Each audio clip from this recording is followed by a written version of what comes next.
یوه لنډه کیسه. یو سړی یو هندو بابا ته ورغی او ورنه یې وپوښتل چې بابا جي ته ماته د ژوند معنا ووایه. زه غواړم چې خپل ژوند معنا وپېژنم. زما د ژوند معنا څه ده؟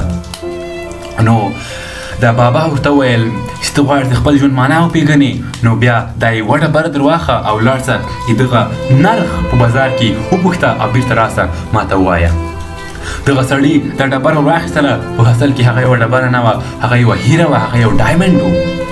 دا سړی د دې ډبرې سره یې باندې ووت او کله چې مخ ته وکتل یو سړی چې مالټې یې خرڅولې هغو ته ورغی او له هغه نه یې پوښتنه وکړه چې آیا ته به ماته د دې ډبرې نرخ ووایې؟ دا د مالټو خرڅونکي چې کله ډبره په لاس کې ور واخیستله ورته یې وویل چې واه ستا په ډبره کې خو ډېر ښه چمک ده، زه به تا ته دغه ډبرې په ځای باندې یو درجن مالټې درکړمه، دا ډبره دې ما ته راکړه. دا سړی ورته وویل چې نه زه نه غواړم چې دا خرڅه کړمه، زه بس غواړم چې دغه نرخ وپوښتم. هغه په مخ ولاړ دا سړی چې په مخ ولاړ یو سړی چې سبزي یې خرڅوله له هغو نه یې وپوښتل چې آیا ته به ما ته د دغه ډبرې معنا ووایې، د دغه ډبرې نرخ ووایې؟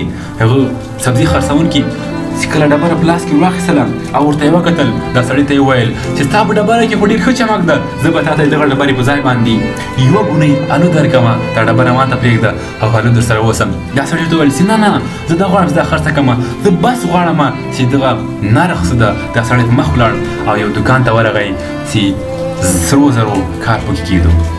د هغوی له مالک نه یې وپوښتل چې آیا ته به ما ته د دغه ډبرې نرخ ووایې؟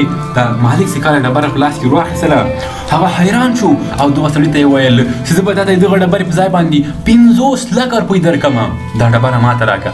دا سړي ورته وویل چې نه زه نه غواړم چې دا خرڅه کړمه، ما ته حکم نشته چې دا خرڅه کړمه، زه بس غواړم چې دغه نرخ څه ده. دا سړی په مخ ولاړ او په اخر کې یو دکان ته ورغی چې ته د ډایمنډ او هیرو نرخ کې معلومېدو او کار پکې کېدو. د هغوی له مالک نه یې وپوښتل چې آیا ته به ما ته دغه ډبرې نرخ ووایې؟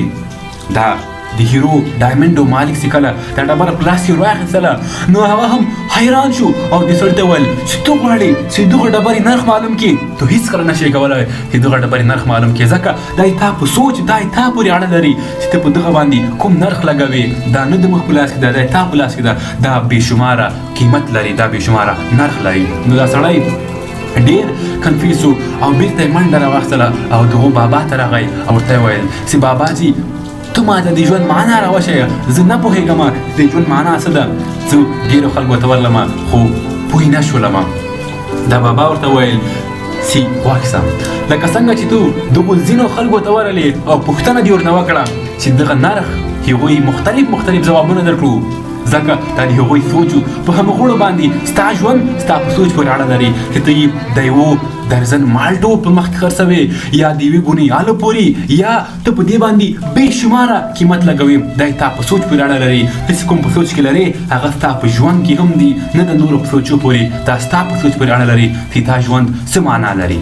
نو ګرانو ملګرو هیلهمند یم چې د کیسې نه به مو ډېر څه حاصل کړی وي، ځکه زموږ تاسې ژوند نه د بل چا په لاس کې، زموږ او تاسې په خپلو لاسونو کې ده. حتی که موږ او تاسې 10,000 ځله ناکام هم شو موږ تاسې بیا هم ناکام نه یو، ځکه ناکامي دا معنا نه لري چې موږ یو ځل ناکام شو او موږ پاتې شو. نه، ناکامي دا معنا لري چې بس په یو څه کې پاتې راغلی یم، هغه بیرته امتحان کوم، هغه بیرته ګورم او هغه به را ریوایز کوم او بیرته به دا امتحان ورکوم را بیرته به مخ ځم.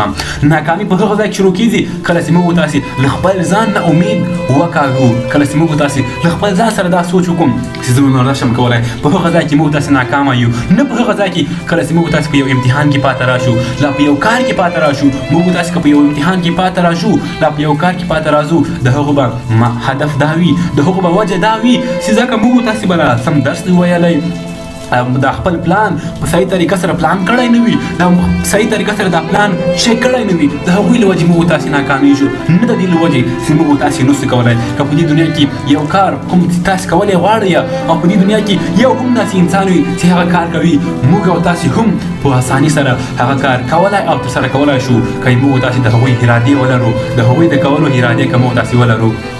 نو دا زموږ تاسې په سوچ پورې اړه لري، نه د نورو خلکو په سوچونو پورې چې دوی زموږ تاسې باره کې څه خیال لري، دوی زموږ تاسې باره کې څه فکر لري، دا زموږ تاسې خپله شخصي نظریه ده. نو هیله ده چې دا کتاب مو خوښه شوې وي.